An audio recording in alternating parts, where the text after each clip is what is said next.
ഏതു നാട്ടിൽ വെറും അധർമ്മകാരികളാണോ, ഏതു നാട്ടിൽ വെറും ദുശ്ചെയ്തിക്കാരാണോ അവരെയൊക്കെ നാം പിടിച്ചിട്ടുണ്ട്.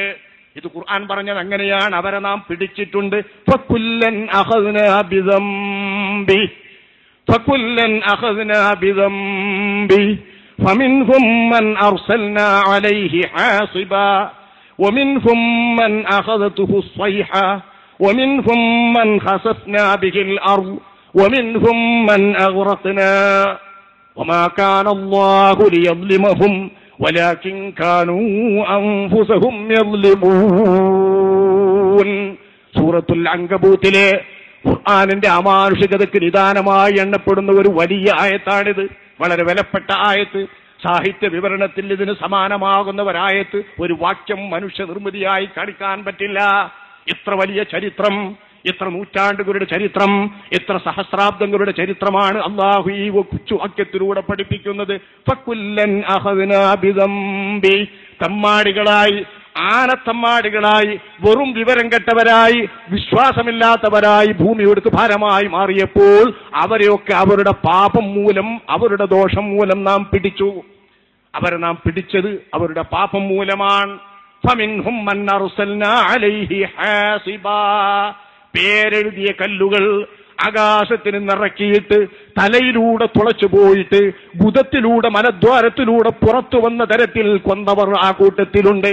അല്ല പറയാ, ആരാണ് പേരെങ്കിൽ ജോസഫാണ് പേരെങ്കിൽ, മുഹമ്മദാണ് പേരെങ്കിൽ, ബക്കറാണ് പേരെങ്കിൽ, ആ പേര് തന്നെ എഴുതപ്പെട്ട കല്ല്, ഈ കല്ല് ആർക്കാണോ പേരെങ്കിൽ ആ പേരുള്ള ആരുടെ മൂർധാവിൽ വീഴും. മൂർധാവിലൂടെ ഇറങ്ങിയിട്ട് ഉള്ളിലൂടെ തുളച്ചു പോയിട്ട് മലദ്വാരത്തിലൂടെ പുറത്തു വരും ചുടുകല്ല്.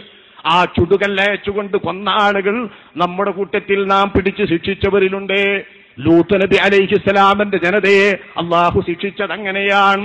വൃത്തികേട് അധികമായപ്പോൾ, സഹിക്കാവുന്നതിലപ്പുറം പോയപ്പോൾ, ഇനി ആരും വിശ്വസിക്കുകയില്ല എന്ന് ദൃഢതരമായപ്പോൾ, ഈ കൂട്ടരെ കൊണ്ട് കുടുങ്ങിപ്പോയി മനുഷ്യർ എന്ന നിലപാട് വന്നപ്പോൾ, മനുഷ്യന്മാരെന്ന് കാണിക്കുന്ന പേക്കൂത്തുകളിലെ, അനാചാരങ്ങളിലെ, വൃത്തികേടുകളിലെ, സംസ്കാരശൂന്യമായ പ്രവർത്തനങ്ങളിലെ എല്ലാത്തിലും മാതൃകയായിരുന്നു ഒരുപക്ഷേ ചരിത്രത്തിൽ ലൂത്ത് നബിയുടെ ജനത. അതുകൊണ്ട് തന്നെ ലോകർക്ക് എന്നും പാഠമായി ഇത്ര വികൃതമായി നശിപ്പിക്കപ്പെട്ട ഒരു കൂട്ടർ വേറെയില്ല. 7 നഗരങ്ങൾ, മദീനകൾ, ജിബ്രീൽ അലൈഹിസ്സലാമിന്റെ ഒരു ചിറകിന്റെ ചെറിയ അനക്കം, 2 തൂവലുകളുടെ അനക്കം, ആ അംശം മാത്രം അനക്കിയപ്പോഴേക്കും 7 ആകാശങ്ങളുടെ കതിർ പോയി. 7 ആകാശങ്ങളിലുള്ള മലക്കുകൾ പോലും ഭയന്ന് കിടക്കുമാർ കൊണ്ടിയിട്ട് ഒരൊക്കെ അടിച്ചു മറിച്ചിടുകയാണ് ചെയ്തത്. അതാ നാട്ടിലുള്ളവരെയായിരുന്നു. നാട്ടിലുള്ളവരെ അങ്ങനെ നശിപ്പിച്ചപ്പോൾ നാട്ടിൽ നിന്ന് പുറത്തുപോയവരുണ്ടല്ലോ, നാടിൽ ആ സമയത്തില്ലാത്ത ആളുകൾ, അത്തരക്കാർക്ക് നേരെ അള്ളാഹു അയച്ചതാണ് ചുടുകല്ല്, ഹാസിബാ, തുളച്ചു കയറുന്ന കല്ല്. ആ കല്ലിൽ പിഴച്ചിട്ടില്ല, ഉന്നം തെറ്റിയിട്ടില്ല, പേരെഴുതിയ കല്ല്. ആ കല്ല് തലയിലൂടെ വന്നിട്ട് ഗുദദ്വാരത്തിലൂടെ പുറത്തു പോകുന്നത് അവർക്ക് യോഗ്യമായ ശിക്ഷയാണ്. പുരുഷന്മാരായ കുമാരന്മാരെ, ബാലന്മാരെ ഗുദദ്വാരത്തിലൂടെ, മലദ്വാരത്തിലൂടെ ഭോഗം ചെയ്തുകൊണ്ട് ജീവിക്കുന്ന വൃത്തികെട്ടവർ സമൂഹത്തിൽ ഒരു പക്ഷേ ലൂത്ത് നബിയുടെ ജനതയായിരിക്കും ആദ്യം. അതുകൊണ്ട് തന്നെ ലൂത്ത് എന്നതൊരു പ്രവാചകന്റെ പേരാണ്, മറ്റൊരാളുടെ പേരല്ല. അള്ളാഹുവിന്റെ ഹബീബായ പേര് പഠിപ്പിച്ച് അള്ളാഹു ചരിത്രം പഠിപ്പിച്ച 25 അമ്പിയായ മുർസലുകളിൽ പ്രധാനപ്പെട്ട നബിയാണ് ലൂത്ത് നബി അലൈഹിസ്സലാം. ഇബ്രാഹിം നബിയുടെ കാലക്കാരനാണ്. ആ ഇബ്രാഹിം നബി അലൈഹിസ്സലാമിന്റെ ബന്ധുവായ ലൂത്ത് നബി അലൈഹിസ്സലാമിന്റെ പേരിലേക്ക് ചേർത്തല്ലേ ഒരു ദുഷ്പ്രവൃത്തി ചരിത്രം ഇന്നും അറബികൾ ഉപയോഗിക്കുന്നത്. ലിവാത്ത്, മലദ്വാരത്തിലൂടെ ഭോഗം ചെയ്യുക, പുരുഷന്മാരുടെ മലദ്വാരത്തിലൂടെ ഭോഗം ചെയ്യുന്ന ഈ വൃത്തികേട് ലോകത്ത് ആദ്യം കാണിച്ചവരവരാണ്. അതുമാത്രമല്ല, വഴിയാത്രക്കാരെ പിടിക്കുകയും തടഞ്ഞു വെക്കുകയും യാത്ര ശല്യം ചെയ്യുകയും ചെയ്തിരുന്നില്ലേ നിങ്ങൾ? നിങ്ങളുടെ സദസ്സിൽ നിങ്ങൾ എന്തെല്ലാം അനാചാരങ്ങൾ കൊണ്ടുവന്നു. ഭാഷ അല്ലാഹു തആലാക്ക് പറയുന്നതിലും സംസ്കാരത്തിന്റെ ബോധമാണ്. മനുഷ്യന്മാർ ഓതുവലോത്, മനുഷ്യന്മാർക്ക് പറയാൻ പറ്റാത്ത വൃത്തികേടുകളാ അവർ കാണിച്ചിരുന്നത്. കാണിച്ച വൃത്തികേടുകൾ അതൊന്നിച്ച് അല്ലാഹു ഒരു വാചകത്തിൽ പറഞ്ഞു. സദസ്സിൽ നിങ്ങൾ തോന്നിയാസം കൊണ്ടുവന്നു. എന്താ? കീഴ്ഭാഗത്തിലൂടെ കീഴ്വായു ശബ്ദത്തിൽ പുറത്തിട്ടിട്ട് ആർത്തട്ടഹസിച്ച് കൈകൊട്ടി ചിരിക്കുക, സദസ്സിലെ മാന്യന്മാരായ ആളുകളെ അപമാനിക്കുക, ഒന്നിച്ചിരുന്നുകൊണ്ട് ഒച്ചയിൽ ശബ്ദമുണ്ടാക്കി കൂവി വിളിക്കുക, കീഴ്ഭാഗത്തിലൂടെ പോകുന്ന കീഴ്വായു ഒച്ചയിൽ വിട്ടത് മനുഷ്യൻ കൈകൊട്ടി ചിരിച്ചുകൊണ്ട് ആരെങ്കിലും അപമാനിക്കുന്ന കൂട്ടരുണ്ടോ? ഉണ്ടാകാം. ഇന്നും വൃത്തികെട്ട ഇത്തരം അനാചാരങ്ങൾ കമ്പനി കൂടിയിട്ടുള്ള ഏതെങ്കിലും മോശപ്പെട്ട ആളുകളുടെ കൂട്ടത്തിലോ റാഗിങ്ങിന്റെ ഭാഗമായി സംസ്കാരമുള്ള വിദ്യാസമ്പന്നരുടെ ഹോസ്റ്റലുകളിലോ ക്യാന്റീനുകളിലോ ഒക്കെ നടക്കുന്നുണ്ടെങ്കിൽ അത് ലൂത്ത് നബിയുടെ ജനതയുടെ ഏറ്റവും മോശപ്പെട്ട വൃത്തികേടിന്റെ ഭാഗമാണ്, ശേഷിപ്പാൻ. ആ വൃത്തികെട്ട ശേഷിപ്പുകൾ കൊണ്ട് കുടുങ്ങിയപ്പോ ഇനി ഒരാളും ലൂത്ത് നബിയെ കൊണ്ട് വിശ്വസിക്കുകയില്ലെന്ന് വന്നപ്പോൾ അവരെ നശിപ്പിക്കാൻ അല്ലാഹു ചെയ്ത വേലയാണ്. ഇത്തരം നാശങ്ങളുടെ വേളയിൽ വിശ്വാസികൾ പെടാതിരിക്കാനുള്ള മുൻകരുതലുകൾ അല്ലാഹു എന്നും എടുത്തിട്ടുണ്ട്. നേരത്തെ പോകാൻ പറഞ്ഞു ലൂത്ത് നബി അലൈഹിസ്സലാമിനോട്, ലൂത്ത് നബിയുടെ മക്കളോടും. പക്ഷേ ലൂത്ത് നബിയോട് അല്ലാഹു പറഞ്ഞു, നിങ്ങളുടെ ഭാര്യ പെടും കേട്ടോ. ഭാര്യ നിങ്ങൾ വിചാരിച്ചേടത്തല്ല, നിങ്ങളുടെ ഭാര്യ കൂട്ടിക്കൊടുപ്പുകാരിയായിരുന്നു. നിങ്ങളുടെ കൂട്ടുകാർക്ക് വേണ്ടി, കുടുംബക്കാർക്ക് വേണ്ടി, നിങ്ങളുടെ നാട്ടുകാർക്ക് വേണ്ടി. ആ കൂട്ടുകൊടുപ്പുകാരിയായ ഭാര്യയെ ഞാൻ ശിക്ഷിക്കും. അത് നിങ്ങളുടെ കുടുംബമല്ല. ലൂത്ത് നബിയുടെ കൂടെ കൊണ്ടുപോയിട്ടും അല്ലാഹു തആല ഹാസിബ, ആ ഭാര്യയുടെ പേരെഴുതിയ കല്ല് തലച്ചോറിലൂടെ ഇറങ്ങിയിട്ട് ഗുദത്തിലൂടെ പുറത്തു വരുന്ന ശിക്ഷയാണ് അല്ലാഹു ശിക്ഷിച്ചത്. അല്ലാഹു പറയുകയല്ല ഖുർആനിൽ, കുടുകല്ലെറിഞ്ഞവർ ആ കൂട്ടത്തിലുണ്ട്. വമിൻഹും മൻ അഖദതുഹു സ്വൈഹ, ജിബ്രീൽ അലൈഹിസ്സലാമിന്റെ ഒരൊറ്റ അട്ടഹാസം, ആ അട്ടഹാസത്തിന്റെ ഭീകര ശബ്ദം ഉൾക്കൊള്ളാൻ കഴിയാതെ കാത് പൊട്ടുക മാത്രമല്ല ഹാർട്ട് പൊട്ടി നിമിഷ നേരം കൊണ്ട് ചത്ത് മലർന്നു കിടന്നവർ മനുഷ്യന്മാരിലുണ്ട്. മദിയൻകാർ അങ്ങനെയായിരുന്നു, സമൂദ് ഗോത്രക്കാരങ്ങനെയായിരുന്നു.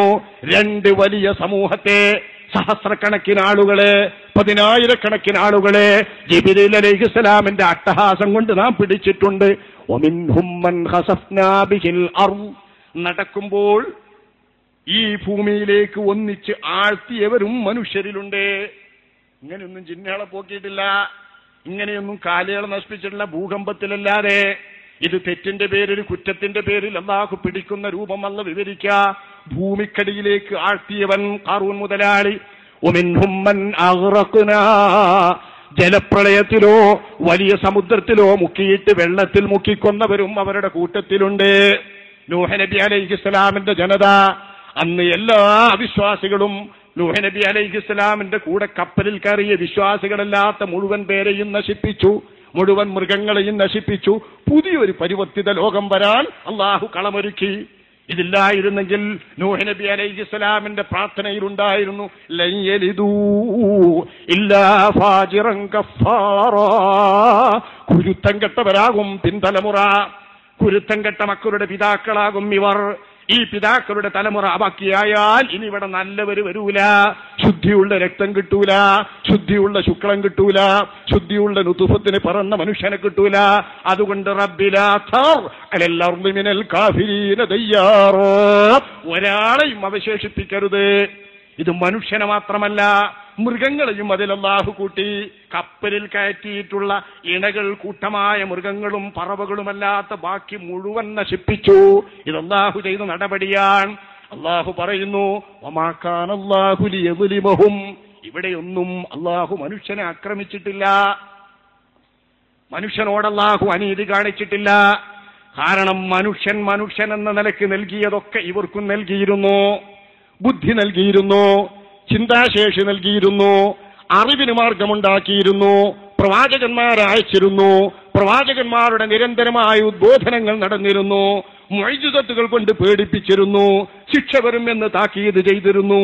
കൊണ്ടുവാടോ ശിക്ഷ എന്ന് നബിമാരോടവർ അഹങ്കാരത്തോടെ ധാർഷ്ട്യത്തോടുകൂടെ പറഞ്ഞു. കൊണ്ടുവാടോ ശിക്ഷ, നേരം വെളുക്കുമ്പോഴേക്ക് കൊണ്ടുവാ ശിക്ഷ എന്ന് പറഞ്ഞ പോക്കിരികളെയാണ് അല്ലാഹു നശിപ്പിച്ചത്. ഇതാ എന്ന് പറഞ്ഞത്, അല്ലാഹു അവരോട് അനീതി കാണിച്ചിട്ടില്ല.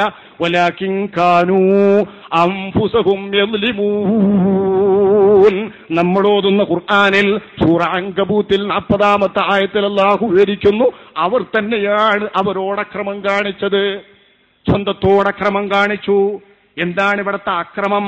മാനവികതയെ കളഞ്ഞുകുളിച്ചു, ബുദ്ധിയെ നിരാകരിച്ചു, അല്ലാഹുവിന്റെ അനുഗ്രഹങ്ങളെ നിഷേധിച്ചു, അല്ലാഹുവിന്റെ അനുഗ്രഹങ്ങളെ വിസ്മരിച്ചു, നന്ദികേടോടുകൂടെ നിന്നോ. ഈ നന്ദികേട് അതിന്റെ മൂർധന്യത്തിലെത്തി, ധിക്കാരം അതിന്റെ മൂർധന്യത്തിലെത്തി, ദുശ്ശൈലികൾ അതിന്റെ ഏറ്റവും പ്രകടമായ, ഏറ്റവും മോശപ്പെട്ട പരുവത്തിലെത്തി. ഈ അവസ്ഥയിലെത്തിയപ്പോൾ നബിമാരെ കള്ളമാക്കി ദാർഢ്യം കാട്ടി കൊണ്ടുവാടോ എന്ന ഭാഷയിൽ സംസാരിച്ചപ്പോൾ ആ അധികാരികളെ അല്ലാഹു പിടിച്ചു. എന്തുകൊണ്ട്? ഭൂമിക്ക് ഭാരമായി. അവർ വിദ്വാൻമാരായിരുന്നു, എഞ്ചിനീയർമാരായിരുന്നു. ലോകത്തെ വെല്ലുന്ന എഞ്ചിനീയർമാർ. കാനൂ യൻഹിതൂന മിനൽ ജിബാലി ബുയൂതാ, പർവ്വതം തുരന്നുകൊണ്ട് വീടുണ്ടാക്കാൻ കഴിയുന്നവർ. കൈകൊണ്ടടിച്ചിട്ട് വേണമെങ്കിൽ റോഡുണ്ടാക്കാൻ കരുത്തർ. പർവ്വതം തുരന്നിട്ട് വീടുണ്ടാക്കാൻ നമ്മളെ കൊണ്ട് കഴിയോ? കല്ല് പൊട്ടിച്ചിട്ട് വേണം നമുക്ക് പടുത്തു കൊണ്ടുവരാൻ. പർവ്വതം തുരന്നിട്ട് വീടുണ്ടാക്കിയ, കെട്ടിടമുണ്ടാക്കിയ, വലിയ വലിയ മതിലുകളുണ്ടാക്കിയ, ലോകാത്ഭുതങ്ങളൊക്കെ ഉണ്ടാക്കിയ വില്ലന്മാരായിരുന്നു അവർ. അവരാണ് അട്ടഹാസം ജിബ്രീലിന്റേത് വന്നപ്പോൾ ശവമായി മലർന്നടിച്ച് ഇന്നലെ പോലെയായത്, കഥാവശേഷരായത്. ഇതൊക്കെ ഖുർആൻ പറയുന്നുണ്ട്. അത്തരം ആളുകൾക്ക് എന്താണ് ദൗർബല്യം? അത്തരം ആളുകൾക്ക് എന്താണ് കാരണം? ബുദ്ധിയില്ല, വിവരമില്ല, അറിവില്ല. അള്ളാഹു നൽകിയ അറിവില്ല. അവരുണ്ടാക്കിയ വിവരമുണ്ട്, സാങ്കേതിക ജ്ഞാനങ്ങളുണ്ട്, ശാസ്ത്ര വിവരങ്ങളുണ്ട്. ബുദ്ധി കൊണ്ട് അവർ ഉണ്ടാക്കിയ എല്ലാ അനുമാനങ്ങളുമുണ്ട്, ഗവേഷണപരമായിട്ടുള്ള എല്ലാ അഭിപ്രായങ്ങളും അവർക്കുമുണ്ട്, നമ്മളെക്കാൾ കവിഞ്ഞ്. പക്ഷേ അമ്പിയാക്കന്മാരിലൂടെ കിട്ടിയ അറിവില്ല. അപ്പൊ അറിവില്ലെങ്കിൽ അല്ലാഹു ഗൗനിക്കില്ല. ഈ അറിവ്, അതാണ് മനുഷ്യന്റെ ബുദ്ധിയുടെ ഏറ്റവും വിശിഷ്ടമായ തലം.